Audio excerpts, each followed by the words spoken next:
তোমরা যারা হাতে মাত্র ২-৩ দিনের ছুটিতে একটু অফবিট জায়গার সন্ধান করছো, তাও আবার দার্জিলিংয়ের থেকে কয়েক কিলোমিটারের মধ্যে, তাদের জন্যই আমি আজ সন্ধান দেব এমনই এক অফবিট জায়গার, যার নাম হলো Chhota Mangba. Hello, welcome back to my channel. আমি অন্বেষা, রিভিলিং দ্য আনএক্সপ্লোর্ডের তরফ থেকে আবার নতুন একটা ব্লগে তোমাদের সকলকে স্বাগত জানাই। আমাদের এই সিকিম ট্রিপের আগের দুটি পর্বে তোমাদের সন্ধান দিয়েছিলাম আরও দুটো অফবিট জায়গার, যার নাম ছিল ওখরে এবং কালুক। আর যারা যারা এখনও অবধি আমাদের সেই দুটো ভিডিও দেখোনি, তারা আমাদের চ্যানেলে গিয়ে অবশ্যই একটু দেখে নিও। আমরা কালুক থেকে সকালে রওনা হয়ে চলেছি এখন ছোটা মাংবার পথে। তবে এই ছোটা মাংবা যাওয়ার পথে আমরা কিছু সাইট সিইং আগে করে নেব। এখন আমাদের প্রথম গন্তব্য হচ্ছে সিংশোর ব্রিজ, যেটা রয়েছে পেলিংয়ের কাছে। কালুক থেকে এই সিংশোর ব্রিজের দূরত্ব প্রায় ২৪ কিলোমিটার মতো, ১ ঘন্টা সময় লেগে যাবে যেতে। এক পাশে রয়েছে পাহাড় আর আরেক পাশে গভীর জঙ্গল, দুয়ে মিলিয়ে বেশ সুন্দর লাগছে এই রাস্তাটা দিয়ে যেতে। আমাদের প্রথম গন্তব্য আর বেশি দূরে নেই, আমরা এখন এসে পৌঁছেছি ডেনডাম বাজারে। আর একটা কথা বলে রাখি, এই ট্রিপগুলোতে পুরোপুরি গুগলের ভরসায় না আসাই বেটার। আর আশেপাশে মানুষজনকে জিজ্ঞেস করে নিলে যেতে অনেক বেশি সুবিধা হবে, কারণ গুগল ম্যাপ মাঝে মাঝে ভুল পথেও নিয়ে চলে যায়। আমাদের এই ট্রিপেও ঠিক সেই ঘটনা ঘটেছে আগে।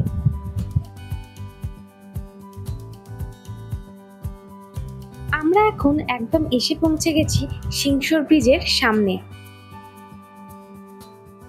তো আমরা এখন রয়েছি এশিয়ার সেকেন্ড হাইয়েস্ট সাসপেনশন ব্রিজে, যেটা হচ্ছে সিংশোর ব্রিজ। তো সেখানে আজকে আমরা ঘুরতে এসেছি। এখন পেছনের ভিউটা কিন্তু জাস্ট দারুণ। আমি আলাদা করে ভালো করে ভিডিও করে দেখাবো তোমাদের। এই দেখো, পিছনের ব্রিজটা পুরোটা দেখা যাচ্ছে।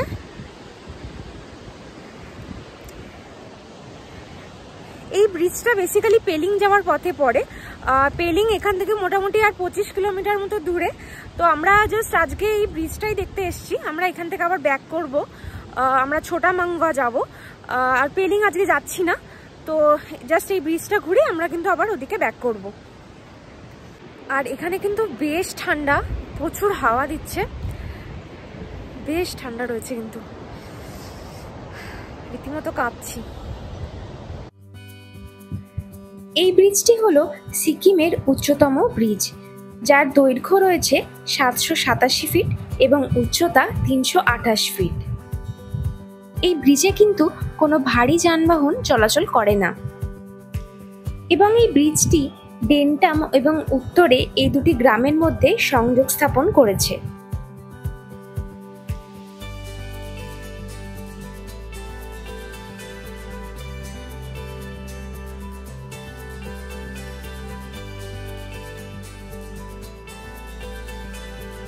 আমরা এই ব্রিজে বেশ কিছুক্ষণ সময় কাটালাম। আর আমাদের গাড়ি যখন এই ব্রিজের ওপর দিয়ে যাচ্ছিল, সেটা কিন্তু একটা আলাদাই এক্সপিরিয়েন্স ছিল।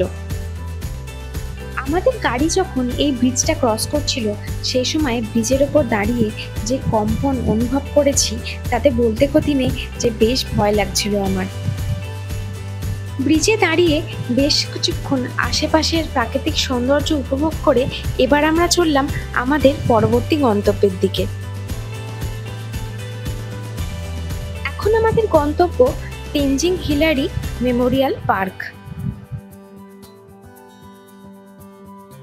যা এই সিংশোর ব্রিজ থেকে মোটামুটি ২২ কিলোমিটারের দূরত্বে, ১ ঘন্টা ১২ মিনিট গুগল ম্যাপ সময় দেখাচ্ছে। এই উত্তরে হলো ওয়েস্ট সিকিমের একটি ছোট্ট গ্রাম, যেখান থেকে নেপাল বর্ডার একদমই কাছে, এবং এই যে পার্কে আমরা যাচ্ছি, সেখান থেকেও কিন্তু আর কয়েক কিলোমিটারের দূরত্বেই রয়েছে নেপাল বর্ডার। প্রায় ৬৬০০ ফিট উচ্চতায় অবস্থিত এই উত্তরে গ্রামটি, এবং এই গ্রামেও কিন্তু বেশ কিছু হোমস্টে রয়েছে এবং রয়েছে আরও কিছু দেখার স্থান। তবে যেহেতু আজ আমাদের হাতে সময় নেই, তাই আমরা শুধু এই তেনজিং হিলারি মেমোরিয়াল পার্ক দেখেই আবার ফিরে যাব ছোটা মাংবার দিকে। আমরা একদম পার্কের সামনে চলে এসেছি। এখান থেকে টিকিট কাউন্টারে টিকিট কেটে নেব আর এবার আমরা ওপরে যাব। প্রত্যেক জনের টিকিট লাগছে 30 টাকা করে। এবং এই পার্কটি উত্তরে গ্রামের একদম পাশেই অবস্থিত। এই পার্কটি তৈরি হয়েছে 2015 সালে। 1953 সালের 29শে মে তেনজিং নোরগে এবং এডমন্ড হিলারি প্রথম তাদের মাউন্ট এভারেস্ট অভিযানে সফল হয়েছিলেন এবং তাদের প্রতি শ্রদ্ধা জ্ঞাপনের জন্যই এই পার্কে রয়েছে তাদের দুজনের মূর্তি স্থাপন করা। আর এই পার্কে এসে আমরা যে প্রাকৃতিক সৌন্দর্য দেখেছি তা সত্যি মনে রাখার মতন। পুরো পার্কটা হেঁটে ঘুরে দেখতে কিন্তু বেশ কিছুটা সময় লেগে যাবে।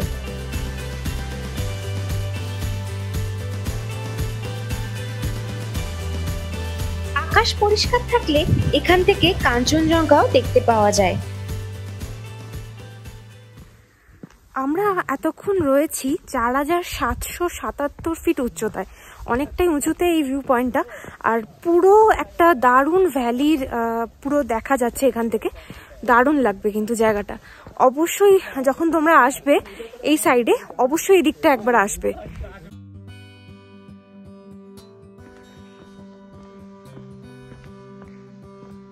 এই ভিউ পয়েন্টটা কিন্তু আমাদের জাস্ট দারুণ লাগলো। পার্কের পাশেই রয়েছে ছোট্ট একটি প্রার্থনা স্থল। এবার এখান থেকে বেরিয়ে আমরা চললাম আমাদের পরবর্তী গন্তব্যের দিকে, অর্থাৎ ছোটামাংবা। এই তেনজিং হিলারি পার্ক থেকে ছোটামাংবা কিন্তু বেশ অনেকখানি দূরে। 111 কিলোমিটারের রাস্তা আমাদের এখনো যেতে হবে। 4 ঘন্টা 10 মিনিট মতো সময় দেখাচ্ছে গুগল ম্যাপ।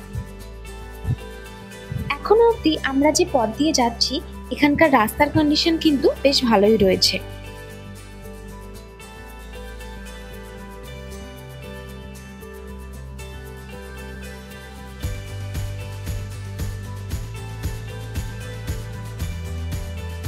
আর এই পুরো জার্নির রাস্তাটাও কিন্তু বেশ সুন্দর। আমাদের ছোটামাংবা পৌঁছতে সন্ধে হয়ে যাবে।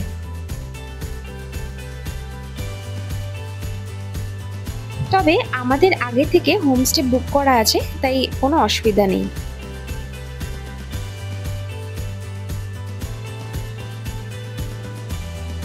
আর মাঝে মাঝেই রয়েছে বেশ টাফ কিছু হেয়ারপিন বেন্ড।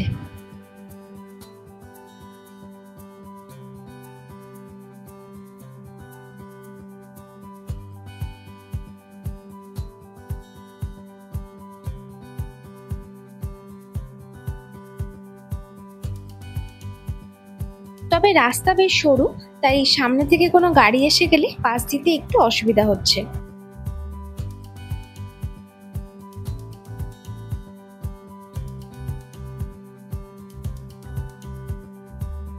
আর পুরো রাস্তাতেই আমরা পাশে পাবো এখন রঙ্গিত নদীকে।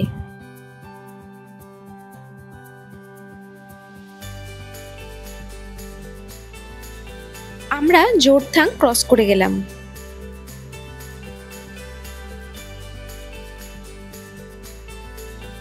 রাস্তা কিন্তু বেশ কিছু জায়গায় এখন খারাপ রয়েছে, তাই ট্রাফিকের পরিমাণটাও বেশি আর আমাদের যেতে বেশ সময় লেগে যাচ্ছে।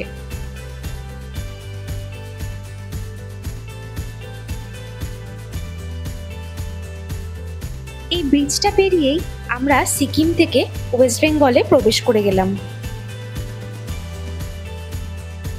আর এখান থেকে এবার আমাদের সাথে পাবো তিস্তা নদীকে।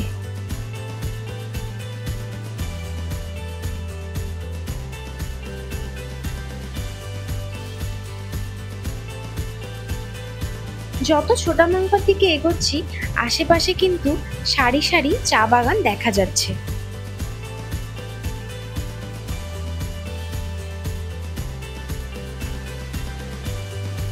এখন আমরা ক্রস করছি বারামাংবা।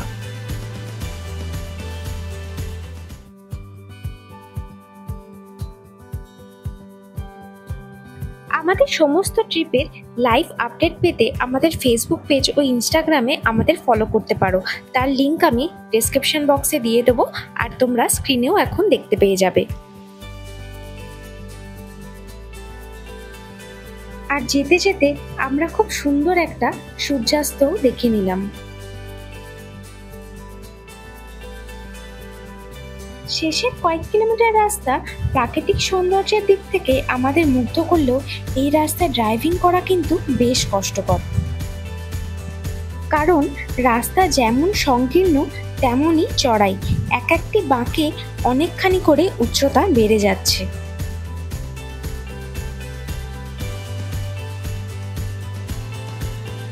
দার্জিলিং থেকে মাত্র 32 কিলোমিটারের দূরত্বে একটি ছোট পাহাড়ি গ্রাম হলো এই ছোটামাংবা। আর কিছুক্ষণ পর হঠাৎই অন্ধকার নেমে এলো পাহাড়ের কোলে। ছোটামাংবাতে এই অরণ্যের মধ্যে দিয়ে নির্জন পথে আমাদের নিজেদের গাড়ি ড্রাইভ করে যাবার মধ্যে যেন এক অন্যরকম রোমাঞ্চ অনুভব করলাম আমরা, তাও আবার রাতে। আমরা আবার হোমস্টের সামনে এসে পৌঁছে গেছি। এখন সময় সন্ধে 6:05 আর আমরা হোটেলে এসে পৌঁছে গেছি। আমি তোমাদের একটু রুমটা দেখিয়ে দিই আমরা কেমন কি পেয়েছি, আর ট্যারিফটাও আমি বলে দেবো। তো চলো দেখে নাও। এই হচ্ছে আমাদের রুম। এখানে 4 বেডেড রুম বেসিক্যালি, মানে এখানে প্রত্যেকটা রুমই 4 বেডেড করেই আছে। তো এখানে 4 জন অনায়াসে থাকতে পারে, কোনো প্রবলেম নেই। রুমটা বেশ ছিমছামের মধ্যে ভালোই।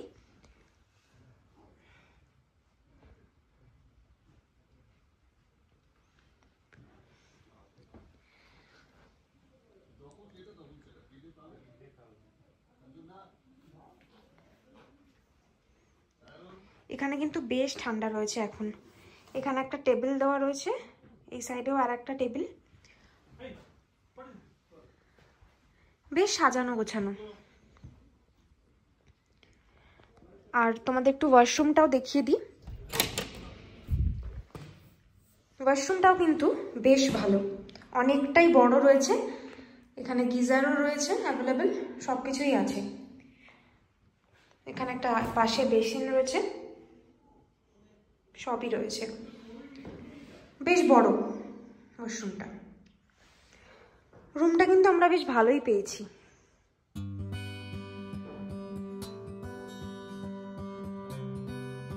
ডিনারে ছিল ভাত, ডাল, স্কোয়াশের তরকারি আর চিকেন। আজ আমরা বেশ টায়ার্ড ছিলাম, তাই তাড়াতাড়ি ডিনার সেরে শুয়ে পড়লাম। Good morning from ছোটামাংবা।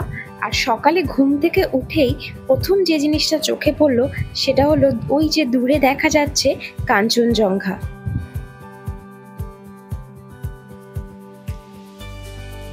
এবার চলে এলাম ব্রেকফাস্ট করতে। ব্রেকফাস্টে রয়েছে ম্যাগি।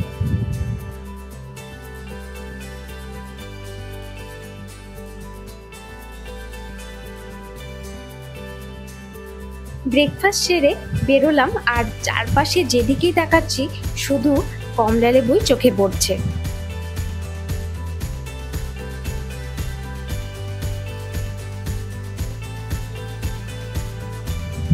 এখানে ডিসেম্বর জানুয়ারি নাগাদ আসলে চারিদিকে প্রচুর কমলা লেবু দেখতে পাবে তোমরা। আমাদের হোমস্টেতেও কিন্তু কমলা লেবুর বাগান রয়েছে পুরো। আর এই গাছ থেকে কমলা লেবু নিজে হাতে পেড়ে খাওয়ার মজাটাই কিন্তু আলাদা।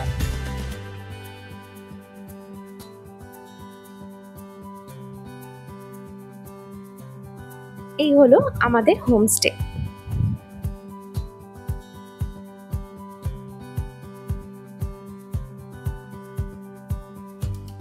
হোমস্টের আশেপাশে রয়েছে ফুলের সমারোহ, আর সাথে অনবরত ভেসে আসছে পাখিদের কলরব, যা এই জায়গায় আলাদা এক মাত্রা যোগ করছে।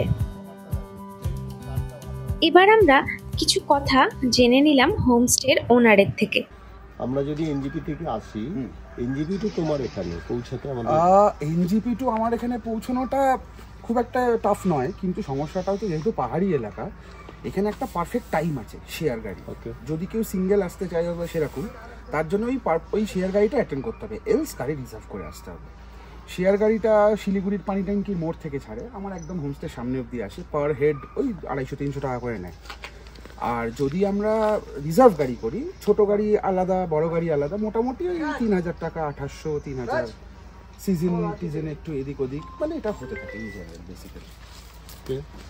আর যদি তুমি একদম কন্ট্যাক্ট করে নিয়ে আসো, তোমাকে যদি আমাদের কেউ কন্ট্যাক্ট করে নেয়, তাহলে তুমি এনজিপি থেকে আমাদের, হ্যাঁ আমি পুরো প্যাকেজটা বুক করেছি তখন। এনজিপি থেকে আমি তখন পিক আপ ড্রপ 3000 করে হয় এক একজন, আর তারপরে সাইট সিনে যেরকম ঘুরে যাচ্ছি সেরকম সেই। ঠিক আছে। আর তোমার এই হোমস্টেটার নাম? এটা হচ্ছে ইয়াংচেন ইন, জায়গাটা ছোটা মাংবা। আচ্ছা, ইয়াংচেন ইন। কোনো কন্ট্যাক্ট নাম্বার তোমাদের? হ্যাঁ, আমার কন্ট্যাক্ট নাম্বার আমি কার্ড অবভিয়াসলি প্রোভাইড করে দিচ্ছি। তো আমি এখানে মোটামুটি থাকি, অ্যান্ড আমাদের এখানে 2টো কটেজ আছে মেনলি। আর একটা কটেজে 4 জন করে আরামসে থাকতে পারে। আর এখানে 2টো প্যাকেজ রেখেছি আমি, একটা হচ্ছে এক্সিকিউটিভ প্যাকেজ, একটা হচ্ছে নর্মাল প্যাকেজ। এক্সিকিউটিভ প্যাকেজটা it's like 1700 per day per head, আর নর্মাল প্যাকেজটা 1300 per head per day. Okay, including food? Including food. Okay, including food and lodging. এবার আমাদের ছোটা মাংবা ছেড়ে বাড়ি ফেরার পালা।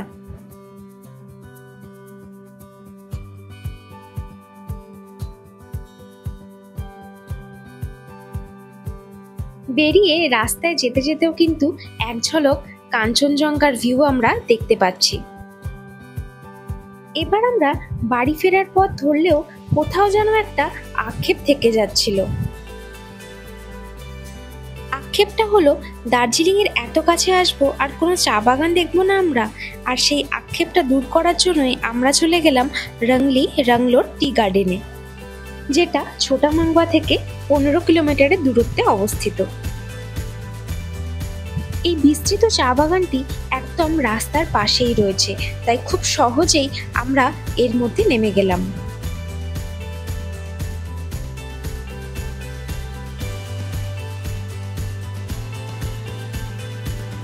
যেদিকেই তাকাচ্ছি শুধু সবুজে ঘেরা।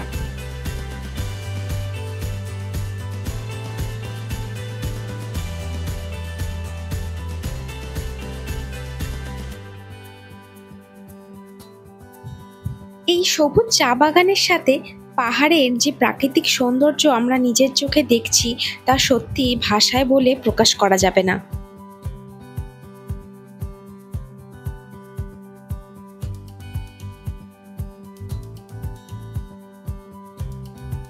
আর আমারও জীবনে প্রথম ভালোভাবে চা বাগানে ঘোরা। আমরা বেশ অনেকক্ষণ সময় এই চা বাগানে কাটালাম।